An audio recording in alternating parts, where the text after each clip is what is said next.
கோபத்தில் பார்க்கறது இல்லை, ஞானத்தில் பார்க்கறது. நீ என் பொண்டாட்டி இல்லடி அப்படி பார்க்கறது இல்லை, நீ என் மனைவியே அல்ல அப்படி பார்க்கறது. நீ என் புருஷன் இல்லையா போயா அப்படி பார்க்கறது இல்லை, நீங்கள் என் கணவரே இல்லை, நீங்கள் இறைவனின் குழந்தை இப்படி பார்க்கணும். நீங்க இந்த மென்டாலிட்டியில இயங்க ஆரம்பிச்சீங்கன்னா மட்டும்தான் பெரிய ஆள் ஆக முடியும். இந்த வாய்ஸ் எல்லாம் கட் பண்ணிட்டு ஒவ்வொருத்தவங்களோட செய்கையை மட்டும் கவனிங்க. பெரிய காமெடியா இருக்கு. நீங்க அணுவா கட் பண்ண ஆரம்பிச்சிட்டீங்கன்னு வச்சுக்கோங்க, இங்க பூமின்ற ஒண்ணு இல்லைன்றது புரிஞ்சிடும். மனக்கண்ணை தாண்டி ஒரு கண் இருக்கிறது. அது என்ன கண் அப்படின்னு வந்து கேட்டீங்கன்னா, ஞானக்கண் அல்லது நெற்றிக்கண். பார்க்க பார்க்க பார்க்க பார்க்க பார்க்க பார்க்கறத தாண்டி இருக்கக்கூடியது புரியும். இந்த உலகத்தில் இறைவனை பற்றி புரிந்து கொள்வதை தவிர வேற எதுவுமே நல்லது இல்லை. கஷ்டங்களை தாங்குவதற்கு சொல்லிக் கொடுப்பதற்கு பேர் தான் மிகச்சிறந்த ஞானமாக இருக்க முடியுமே தவிர, உனக்கு கஷ்டமே வராது, இஷ்டத்துக்கு சுத்து, எதுவுமே நடக்காதுன்னு சொல்றதுக்கு பேர் உண்மையான ஞானம் கிடையாது. மனித வாழ்க்கைன்ற ஒரு வாழ்க்கையை போய் வாழ்ந்துட்டு வா அப்படின்னு சொல்லி உங்களை இங்கே வாழ்றதுக்காக அனுப்புறாங்க. நீங்க என்ன பண்றீங்க? அதை மறந்துட்டு மற்றதெல்லாம் ஞாபகம் வச்சுருக்கீங்க. அனுபவிச்சுட்டு வந்துருன்னு உங்களை அனுப்பிச்சிருக்காங்க, அனுபவிச்சுட்டு அங்கேயே இருந்துருன்றக்காக உங்களை அனுப்பல. எப்போ ஒருத்தன் பாவமும் ஜீரோ புண்ணியமும் ஜீரோக்கு வரானோ அவன் தான் அடுத்த பிறவியை எடுக்க மாட்டான்.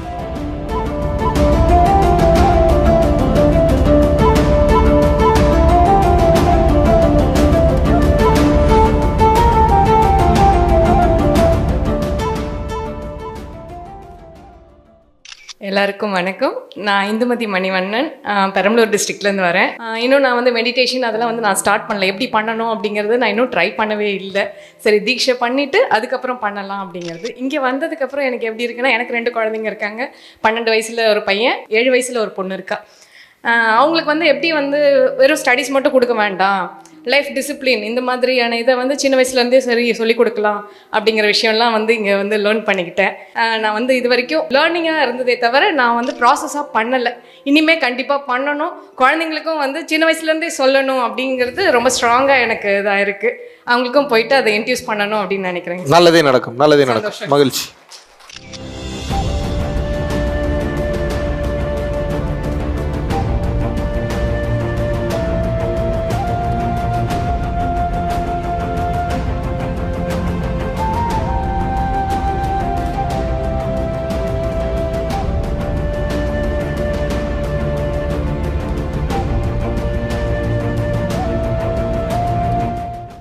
இப்போ இந்த ஞானம் உங்களுக்கு முழுமையான ஞானத்தை எப்போ கொடுக்கும் அப்படின்னா, இது ரொம்ப கஷ்டமான டாஸ்க். பல பேர் இங்கே தான் வந்து மாட்டிக்கிறீங்க. ரொம்ப கவனமாக இருக்கணும். குடும்பப்பற்று 1000 சொல்லலாம்.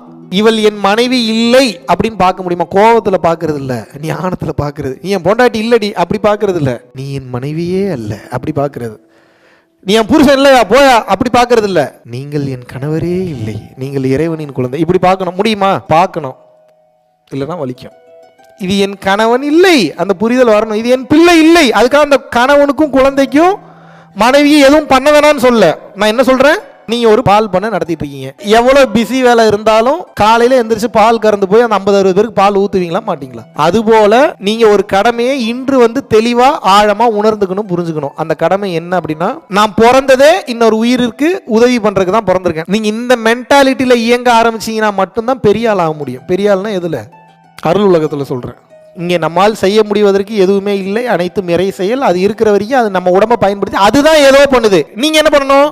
ஏதோ பண்ணிட்டு இருக்கு போல, சரி பண்ணட்டும், கவனிக்கணும், அவ்வளோதான். இப்போ எப்படி என்ன சொல்கிறேன் அப்படின்னா, முடிவுகள் அப்படின்றதெல்லாம் தாண்டி கரைத்து கொள்வது, தன்னை அழித்து கொள்வது, உடல் ரீதியாக அல்ல மன ரீதியாக. முடிஞ்ச அளவுக்கு பேர் வைக்காதீங்க, ஊர் வைக்காதீங்க, நான் இதை பண்ண நான் அதை பண்ணேன்னு பில்டப் பண்ணாதீங்க, அநியாயம் பண்ணாதீங்க, கொடுமை பண்ணி தொலையாதீங்க. இங்கே ஒன்றுமே இல்லை. பாருங்களேன், நீங்கள் இந்த வாய்ஸ் எல்லாம் கட் பண்ணிட்டு ஒவ்வொருத்தவங்களோட செய்கையை மட்டும் கவனிங்க. பெரிய காமெடியாக இருக்குது. என்ன பண்ணிகிட்டு இருக்கான், கை ஏதோ வாய்கிட்ட கொண்டு போகிறான், மறுபடியும் கீழே கொண்டு, ஓ இதுக்கு பேர் சாப்பிட்றது, எப்படி வச்சுருக்கான் பாருங்கள்.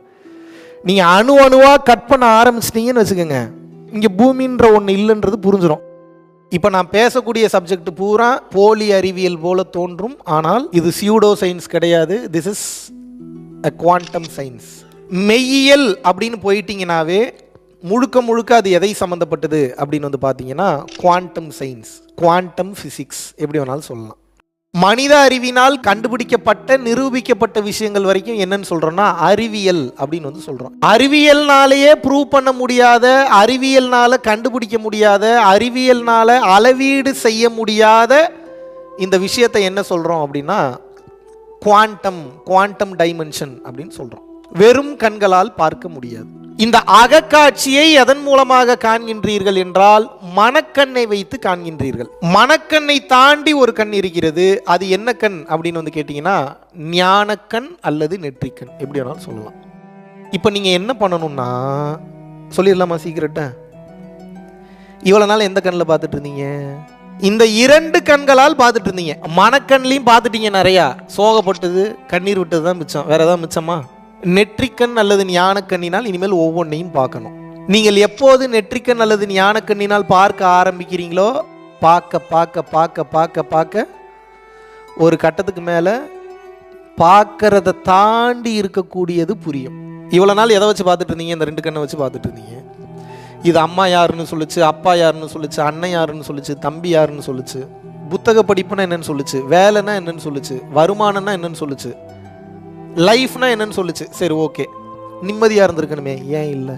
நாளைக்கு உங்களுக்கு ஒரு 1 மில்லியன் உங்களுக்கு லாட்டரி சீட்டில் விழுந்துருச்சுன்னா உங்களுக்கு நல்லது நடந்துருச்சுன்னு அர்த்தமா? உங்கள் வாழ்க்கையில் நல்லது அப்படின்னா உண்மையாகவே என்ன அப்படின்னா இந்த உலகத்தில் இறைவனை பற்றி புரிந்து கொள்வதை தவிர வேற எதுவுமே நல்லது இல்லை. வேற நீங்கள் எதை பற்றி தெரிஞ்சுக்கிட்டீங்கனாலும் இந்த பதட்டம், படபடப்பு, வலி, வேதனை, துக்கம், துயரம் இருந்துக்கிட்டே இருக்கும்.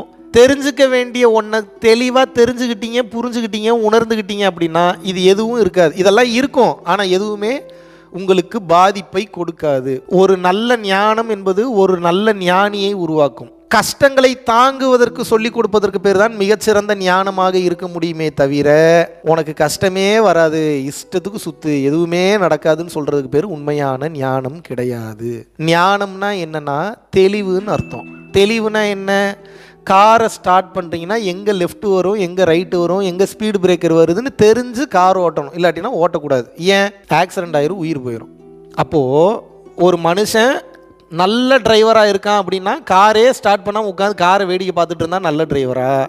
டெய்லியும் கார் எடுத்துகிட்டு போய் லெஃப்ட்டு ரைட்டெல்லாம் போய் எந்த இடத்துலையும் அடிபடாமல் கொண்டு வந்து மறுபடியும் பார்க் பண்ணுறவன் நல்ல டிரைவரா? அதுபோல் மனுஷனாக பிறந்து எந்த கஷ்டத்தையும் அனுபவிக்காமல் செத்து போயிட்டீங்கன்னா இந்த அனுபவம் எப்படி இருக்குன்ற ரிப்போர்ட்டை நீங்கள் மேலே போய் கொடுக்க முடியாது. ஒரு சின்ன டூர் ஒன்று கூப்பிட்டு போகிறேன், அந்த ஒரு 5 நாள் அந்த டூரை நீங்கள் ருசிச்சு அப்படியே ஹிமாலயாஸ்லாம் சுற்றி பார்த்துட்டு வந்தால் தானே சொல்லுங்கள் உங்கள் அனுபவம் எப்படி இருந்தது அப்படின்னு கேட்டால் நீங்கள் ரசிச்சிருந்தா தானே எழுத முடியும். மனித வாழ்க்கைன்ற ஒரு வாழ்க்கையை போய் வாழ்ந்துட்டு வா, ஆனால் நீ மனுஷன் இல்லை, இதை புரிஞ்சுக்க அப்படின்னு சொல்லி உங்களை இங்கே வாழ்கிறதுக்காக அனுப்புகிறாங்க. நீங்கள் என்ன பண்ணுறீங்க?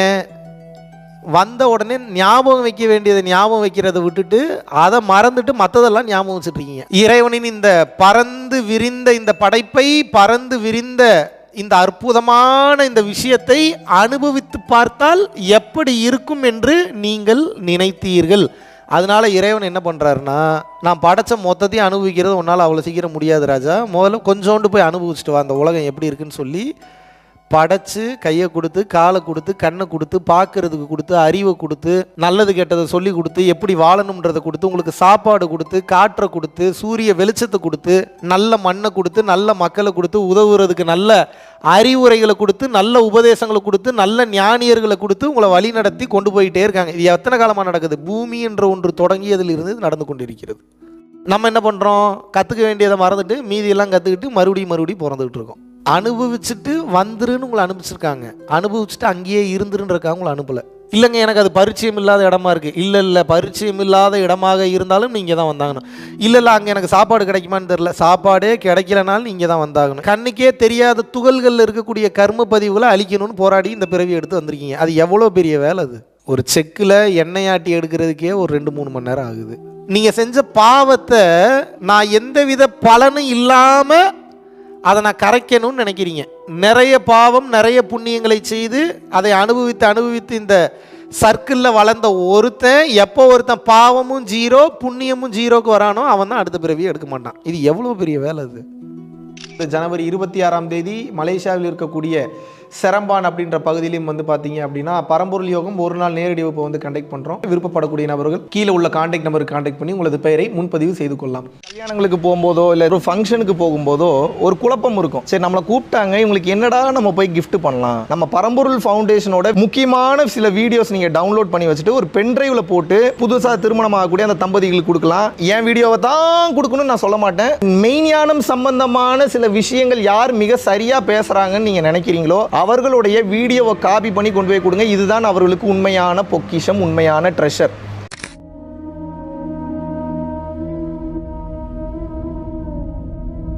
பரம்பொருளின் கருணையினால உங்களுடைய இடைவிடாத அன்னதானத்திற்கு நீங்கள் அனுப்பப்பட்ட பணத்தின் மூலியமாக பல லட்சம் உயிர்களுக்கு இது நாள் வரைக்கும் வந்து சாப்பாடு கொடுத்துருக்கோம். ஸோ கொரோனாலேருந்து ஆரம்பித்து ஒரு நாள் கூட விடாமல் பல உயிர்களுக்கு வஸ்திர தானங்களாக இருக்கட்டும், படிக்க முடியாதவங்களுக்கு கல்வித்தொகை கட்ட முடிய விஷயங்களாக இருக்கட்டும், இல்லை ஸ்போர்ட்ஸ் ரீதியாக விளையாடக்கூடிய நல்ல மாணவர்களை அனுப்பி வைக்கக்கூடிய விஷயங்களாக இருக்கட்டும், அதை தொடர்ந்து வந்து பார்த்தீங்கன்னா ரெகுலராக மந்த்லி பேசிஸில் ஏழை குழந்தைகளுக்கு க்ரோசரிஸ் கொடுக்கறதாக இருக்கட்டும், இல்லை அவங்களுக்கு வந்து பார்த்தீங்கன்னா சேம் அவங்க விருப்பப்படுறவங்களுக்கு வீட்டு துணிமணிகள், வீட்டுக்கு தேவைப்படக்கூடிய மற்ற பொருட்கள் வாங்கி கொடுக்கறதாக இருக்கட்டும், எல்லா உதவிகளும் வந்து பார்த்தீங்கன்னா உங்களோட உதவினால தான் போயிட்டு இருக்கு. சாது சிதம்பர சுவாமிகள் வளநாட்டார் வந்து ஒரு வார்த்தை சொல்லுவார், பசித்தோர் முகம்பார் பரம்பொருள் அருள் கிட்டும் அப்படின்னு வந்து சொல்லுவார். வள்ளல் பெருமானும் ஜீவகாருண்யம் உள்ள சம்சாரிகளுக்கு எப்பேற்பட்ட சூழ்நிலையிலும் வந்து பார்த்தீங்கன்னா அவங்களோட லாபம் தடைபடாது, தொழில் பிரச்சனைகள் வந்து நிவர்த்தியாகும், அதை தொடர்ந்து வந்து வாழ்க்கையில குடும்ப பிரச்சனைகள் விலகும், அதுபோக குழந்தை சம்பந்தமான பிரச்சனைகள் எதுவாக இருந்தாலும் வந்து இந்த அன்னதானத்திற்காக நீங்கள் செய்யக்கூடிய ஒவ்வொரு ரூபாயும் அது வந்து உங்களுக்கு நிச்சயமாக புண்ணியமாக வந்து சேரும். புண்ணியத்தை கடந்த நிலையில் முக்தி பாதைக்கும் அது நிச்சயமாக உங்களை வழிநடத்தும். அதனால விருப்பப்படுறவங்க நம்மளுடைய பரம்பொருள் அறக்கட்டளையினுடைய சேரிட்டி ஆக்டிவிட்டீஸ்க்கு தங்களுடைய விருப்பப்படக்கூடிய நன்கொடையை கீழே உள்ள டெஸ்கிரிப்ஷன்ல இருக்கக்கூடிய அக்கௌண்ட் நம்பருக்கு செலுத்தலாம். இதற்குண்டான அந்த அருளை சித்தர்கள் உங்களுக்கும் உங்கள் குடும்பத்தாருக்கும் வழங்க வேண்டுகிறேன். குருவின் பரிபூர்ண அருளாசிகள். குரு கடாட்சம்.